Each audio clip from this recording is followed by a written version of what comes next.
welcome back. So we are going to be reading from our little book, Gotta Talk to Somebody, God, Marjorie Holmes' Conversations with God. And I love this little book. The Lord is really using it to minister to me and to many of you. So we're going to get started. We're going to be reading from page 46 and part of page 47 if you have this little book. It's under the grouping The Tender Trap, and the title of it is The Quarrel. So let's just see how God uses this. God, we quarreled again last night, and today my heart is sore. My heart is heavy. It is literally heavy, as if a leaden weight were hanging in my breast. And part of its weight is that he's bowed with it too.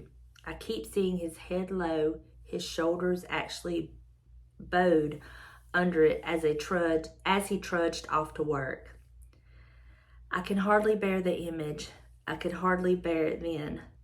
I wanted to run out and stop him, say nothing is worth this awful estrangement, say I'm sorry, but I didn't. I let him go, afraid more words might only lead to more quarreling.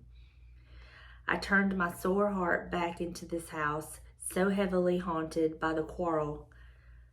I dragged myself about my task here, trying to forget the things we said. But the words keep bantering away in my sore heart and aching head. However I try to turn them off, they repeat themselves incessantly. A kind of idiot reenactment of a play so awful that you keep trying to run out of the theater. Only all the exits are locked. The play goes on, and the worst of it, I keep adding more lines to it, trying to improve my part in it, adding things I wish I'd said. God of love, please let this play end. Open the exits of my mind. Let the blessed daylight of forgiveness and forgetting pour in. Bless him wherever he is. Lift the weight of this quarrel from his heart, his shoulders. I claim peace for him now, this minute. I claim and confirm your peace and joy for both of us when he returns. Well, I know she's talking about with her husband, but honestly, I could even see this going like with a friend, a quarrel with your children.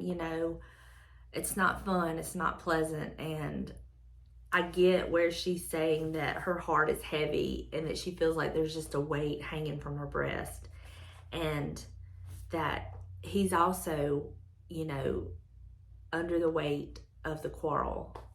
And sometimes our stubborn pride, our foolish, stubborn pride will stop us from admitting our part in our wrongs, saying I'm sorry, being the first one to admit this is stupid, we shouldn't do this, there's a better way to handle this. Been there, done that. But I would like to think that I've learned so much from handling things the wrong way that now it's not always about right or wrong. It's about seeing each other's side and hearing each other's side of something. And, this is one of the reasons that when James and I first got married, we're both so headstrong and so stubborn. And for the longest time, I wouldn't bend and he wouldn't bend, and it got us nowhere. And so I was like, look, and he was in agreement with this. This wasn't just me. If we want to have a successful, happy marriage, we have got to learn how to communicate effectively. And so we both sat down and both decided we would give marriage counseling, a chance to teach us how to communicate effectively. And that's what it all comes down to. That does not mean we agree all the time. That does not mean that I'm right and he's wrong, or vice versa. It just means that when you have two stubborn, hard-headed people trying to get both of their points across, it can turn into a quarrel, an argument, a knockdown, drag out, just not physically. And words hurt. words hurt so bad. So we went and we learned different tips and tricks that when we found ourselves in a situation where we were just butting heads and it was literally getting nowhere, nothing was getting solved, that we would stop. And our counselor was Lisa, and we would say, what would Lisa say? What would Lisa tell us to do in a situation like this? And we would then implement one of the exercises that she taught us. And it worked. It worked.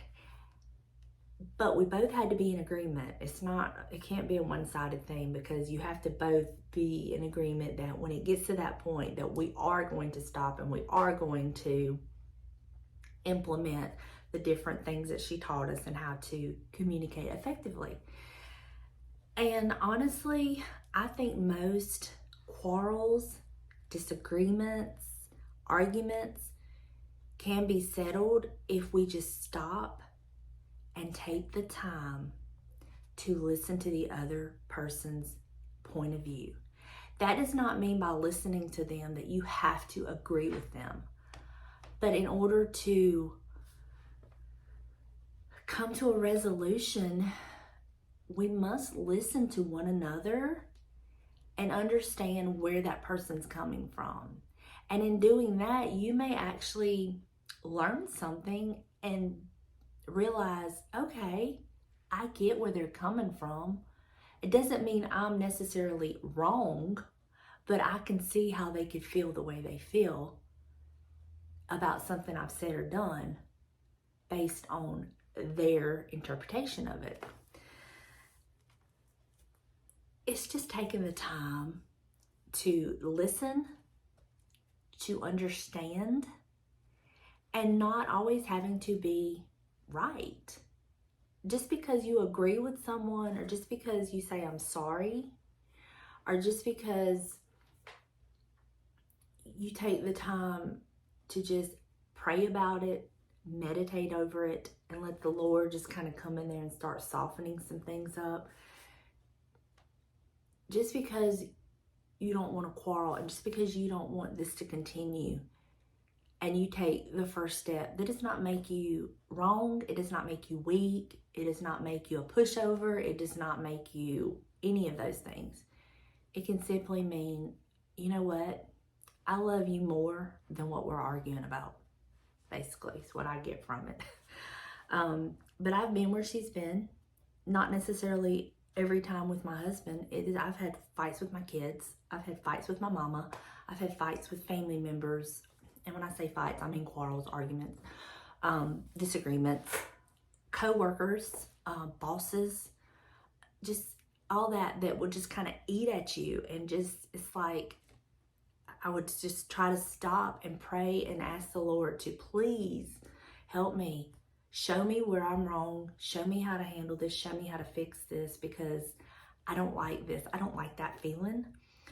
And He will. He will. But you have to, and when I say you, I mean me. I have to be willing to realize, I might be wrong. I might be 100% wrong, and that's okay. That is okay. I might have to say I'm sorry, and I do not have a problem with that. I will be the first one to admit when I'm wrong. I will be the first one to admit I'm sorry if I have to. It doesn't make me feel less of a person, and it just doesn't.